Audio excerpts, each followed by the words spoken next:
गांव के farm house में ससुराल स्टोरीज इन हिंदी। मेरी नौकरी चली गई है, घर में इतने सारे खर्चे हैं, मेरे सिर पर इतनी सारी जिम्मेदारियां हैं। अब मैं क्या करूं, कहाँ जाऊं? बिना नौकरी के कैसे चलेगा मेरा घर? अरुण की नौकरी चले जाने की वजह से वो बहुत ज्यादा परेशान था। तभी उसके दिमाग में अपने गांव वाली ढेर सारी जमीन का ख्याल आता है। अरे हाँ, क्यों ना मैं अपने गांव वाली जमीन पर खेती कर लूं और उससे पैसे कमा लूं। ये अच्छा रहेगा, अपना काम भी हो जाएगा और पैसा भी खूब आएगा। अरे बेटा, खुद से क्या बड़बड़ा रहा है तू? मामा, सोच रहा हूँ कि अपने गांव वाली जमीन पर खेती कर लूं। आप खेती करेंगे? आपको खेती करना आता भी है? आपने कभी खेती की भी है? अरे अगर करने लगूंगा तो सब कुछ हो जाएगा, और वैसे भी जीवन में कब तक नौकरी करता रहूंगा। अगर खेतों में खुद से मेहनत करूंगा तो मेरा शरीर भी अच्छा रहेगा और किसी का गुलाम भी बनके नहीं रहना पड़ेगा। ठीक है बेटा, अगर तुझे ऐसा सही लगता है तो करके देख ले। अपने खेत में काम करने के विचार को दिमाग में लिए अगले ही दिन अरुण अपने गांव चला जाता है और वहां अपने गांव की जमीन को देखता है। ये है ना पैसा कमाने का असली जरिया। क्या बढ़िया जमीन है। अब मैं दिल लगाकर खूब मेहनत करूंगा और बढ़िया फसल उगाऊंगा अपनी जमीन पर। अरुण आसपास की जान पहचान वाले लोगों की मदद लेता है और अपने खेतों में काम करना शुरू करता है। लेकिन काफी मेहनत करने के बाद भी उससे अपने खेतों में खेती नहीं हो पाती है। हे राम, ये तो बड़ा मेहनत वाला काम है, मेरे बस की नहीं है ये सब करना। पता नहीं बाकी सारे लोग कैसे खेती बाड़ी कर रहे हैं। इससे तो अच्छा नौकरी है, शहर में जाकर कोई नई नौकरी ढूंढ लो क्या। अरुण खुद से ये बोल रहा था, तभी वहां पर रामू काका आते हैं। अरे अरुण बेटा, क्या सोच रहा है? सब ठीक ठाक तो है? जी अब ठीक ही है, पर ये खेती का काम मुझसे नहीं हो रहा है काका। अब मैं क्या करूं? तो मजदूर लगा दे, मजदूर खेती कर देंगे। तू उन्हें उनकी मेहनत का पैसा दे देना और जो बाकी का मुनाफा होगा वो सारा तेरा। ऐसा हो सकता है क्या काका? तो फिर मेरी मजदूरों से बात करवा दीजिए ना। ठीक है, मैं शाम को तुझे मजदूरों से मिलवा देता हूँ। तू अपने हिसाब से उनसे बात कर लेना, बाकी मैं बता दूंगा क्या दाम चल रहा है और क्या नहीं। शाम को रामू काका अरुण को मजदूरों के पास ले जाते हैं और अरुण सारी बातचीत कर लेता है। अगले दिन अरुण वापस अपने घर आ जाता है। क्या बात है, एआई से खेती करके आए हो क्या जो इतनी जल्दी घर आ गए? अरे मैंने जमीन ठेके पर दे दी है, अब वहां पर मजदूर खेती करेंगे। मेरे से तो खेती नहीं हो रही थी। मैंने तो आपको पहले ही कहा था, लेकिन आप मेरी बात कहाँ मानते हैं। ऐसे ही अगले दिन सुबह सुबह अरुण जब सभी के साथ बैठकर नाश्ता कर रहा था, तभी उसके फोन पर एक मजदूर का फोन आता है। साहब, हम आपके खेतों में खेती नहीं करेंगे, हम भाग आए वहाँ से। तो क्यों भाई, क्या हो गया? कोई दिक्कत है क्या? पैसे कम पड़ रहे हैं? पैसे कम नहीं पड़ रहे, लेकिन हमें हमारी जान प्यारी है। अरे कोई बात तो हुई होगी ना भैया, ऐसे मना क्यों कर रहे हैं काम करने से? अरे आपके बगल वाले खेत में कल भाग आ गया था और उसने एक दो लोगों पर हमला भी कर दिया। क्या पता आज आपके खेत में आ जाए। इसलिए भाई, हमें तो अपनी जान प्यारी है, हम नहीं करने वाले आपके खेतों में खेती। आपको खुद करनी है तो कर लो। इतना कहकर मजदूर फोन काट देता है और अरुण घर में सभी को खेतों में बाघ घुसने वाली बात बताता है। अब जहाँ पर हमारी जमीन है वो इलाका तो ऐसे ही है जंगल का, तो बाघ और चीता आना तो एक आम सी बात है। पर इस आम सी बात की वजह से मेरा बना बनाया काम तो बिगड़ गया ना पापा, उसका क्या करे? अरुण से खेती नहीं हो रही है, मजदूर खेती नहीं कर रहे, तो आखिर करे तो फिर क्या करे? अरे उस जमीन को बेचकर कोई बढ़िया बिजनेस शुरू कर लेते हैं, सबसे बढ़िया है। वैसे भी वो जमीन हमारे किस काम की? इतने देहाती इलाके में जाकर कोई रहने वाला थोड़ी ना है।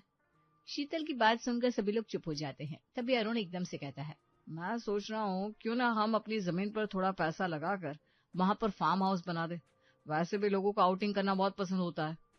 अरुण ये बोलता है कि तभी वहां पर उसके कॉलेज में पढ़ने वाले बच्चे टीना और गौतम आ जाते हैं। वाह वाह पापा, फार्म हाउस बनाने वाले हैं, ये तो बहुत अच्छा आइडिया है।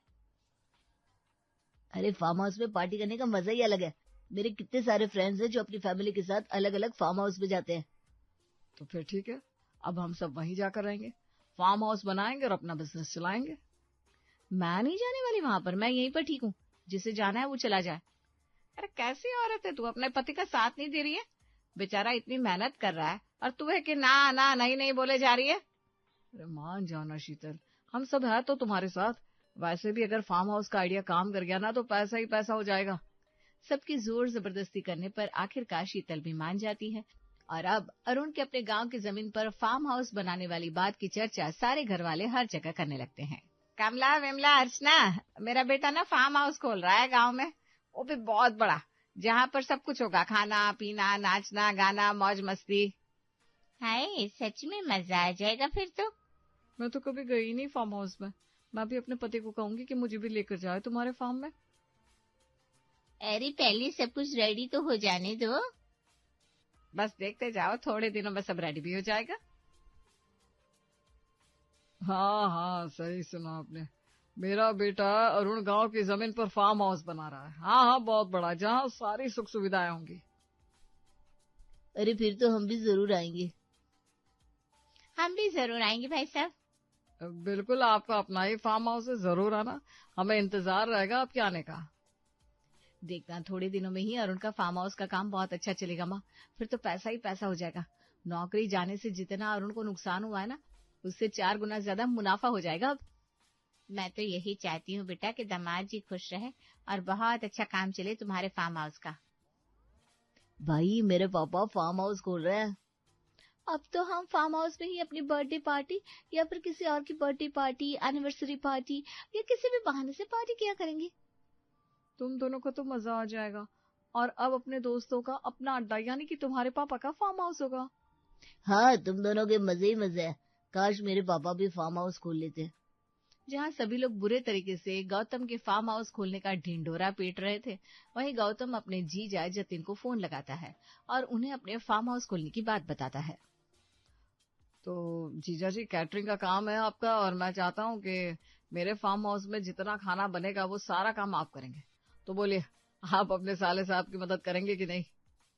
अरे कैसी बात कर रहे हैं आप? मैं आपकी मदद करने के लिए पूरे तरीके से तैयार हूँ। मुझे तो आपकी बहन ने पहले ही बता दिया था और मैं समझ गया था कि ये कैटरिंग का काम मुझे ही मिलेगा। तो फिर ठीक है, मैं आपको एड्रेस दे रहा हूँ, फार्म हाउस पर पहुंच जाइएगा आप भी। अब पूरे जोरों शोरों के साथ अरुण अपने गांव की जमीन पर फार्म हाउस बनाता है और अपने पूरे परिवार के साथ उसकी ओपनिंग करता है।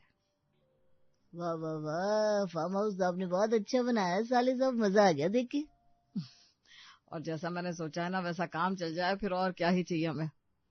सब कुछ बहुत अच्छे से हो जाएगा, बस लोगों को आने दीजिए।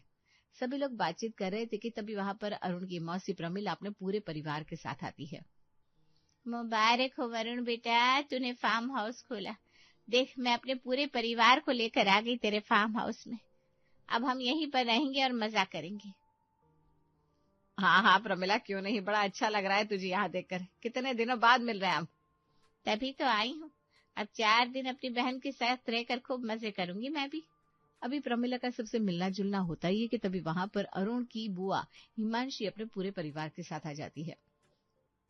अरे अकेली मौसी ही क्यों, बुआ भी आई है अपने परिवार के साथ। मेरा भतीजा फार्म हाउस खोले और उसकी बुआ ना आए, ऐसा हो सकता है क्या कभी? अरे कभी नहीं हो सकता हिमांशी, बड़ा अच्छा लग रहा है तुम्हें देखकर। ये क्या, फार्म हाउस में रिश्तेदार पर रिश्तेदार चले आ रहे? अरे ये फार्म हाउस है या शादी का अड्डा? जिसे देखो वो मुंह उठाकर चला आ रहा है।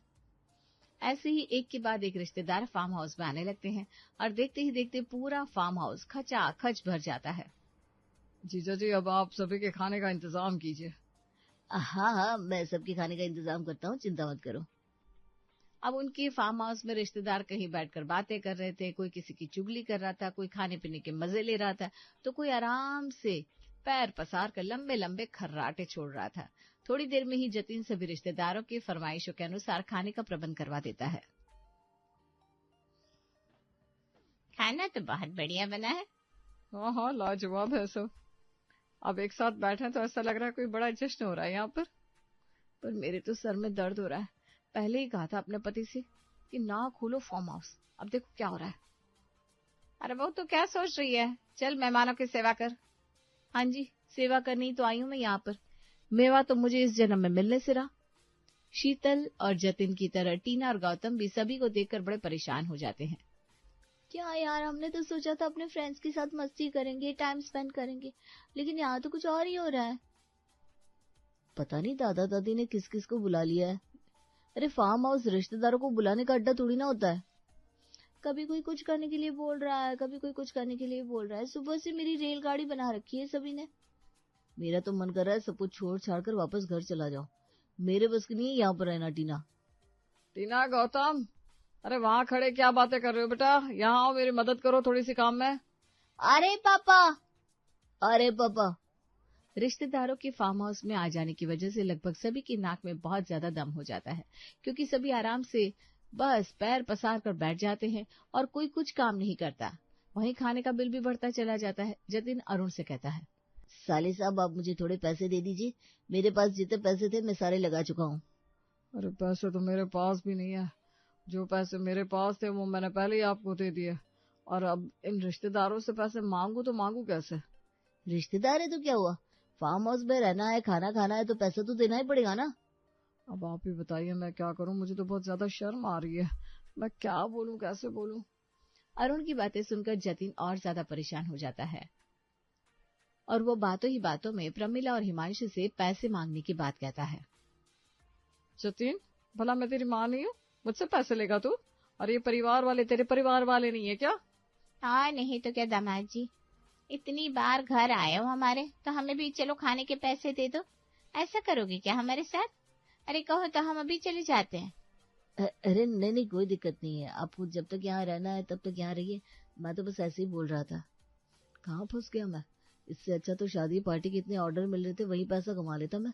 खामखा अपने साले साहब की बातों में आकर मैंने अपना ही घाटा करवा लिया। अब कितने पैसे फंस गए मेरे, पता नहीं अब मिलेंगे क्यों नहीं। रात को जब सभी रिश्तेदार आराम से सोए होते हैं तो परिवार वाले आपस में बात करते हैं, ये सब कुछ क्या हो रहा है? अरे फार्म हाउस हमने इसलिए खोला था क्या, ताकि हम और घाटे में चले जाए? यहाँ लोग तो आ गए लेकिन जाने का नाम नहीं ले रहे, और अभी हम खुद जाने के लिए कह भी नहीं सकते, वरना ये लोग उल्टा हमारे ही सर बदनामी ठोक देंगे। राम राम, क्या करे, कुछ समझ में नहीं आ रहा। वही तो, मैंने तो कैटरिंग के काम में जितना कमाया नहीं है उससे ज्यादा का घाटा हो गया है। यहाँ पर तो मुझे मेरा आने वाला भविष्य डूबता हुआ नजर आ रहा है। अरे भाई, सब मेरी गलती है, इस फार्म हाउस को खोलने के चक्कर में मैंने सबको दुविधा में डाल दिया। और नहीं तो क्या, आपका ये फार्म हाउस का आइडिया फ्लॉप हो गया पापा। पता नहीं कैसी जमीन है यहाँ पर, ना खेती हुई ना फार्म हाउस अच्छे से चल रहा है। अब हम कुछ नहीं कर सकते, बस लोगों की सेवा कर सकते हैं, और जब तक ये यहाँ से खुद न जाए हम इन्हें जाने के लिए भी नहीं बोल सकते। सारी परिस्थितियों को देखते हुए सभी लोगों का चेहरा उतर जाता है। अरुण के पास जितने सेविंग किए हुए पैसे थे वो सारे के सारे पानी की तरह बहते जाते हैं, लेकिन उसे एक पैसे की बचत नहीं होती। अब तो मेरे पास इतने पैसे भी नहीं बचे कि मैं अपने परिवार वालों को लेकर वापस से अपने शहर वाले घर में चला जाऊं। कुछ समझ में नहीं आ रहा कि आगे क्या होगा क्या नहीं होगा। कहीं ऐसे दिन ना आ जाए कि मुझे कटोरा लेकर मंदिर की सीढ़ियों पर बैठना पड़े अपने परिवार के साथ खाना मांगने के लिए, पैसा मांगने के लिए। ये फार्म हाउस तो मुझे ले डूबा। कई दिन गुजरते हैं। अब रिश्तेदार अपना अपना बैग पैक करने लगते हैं।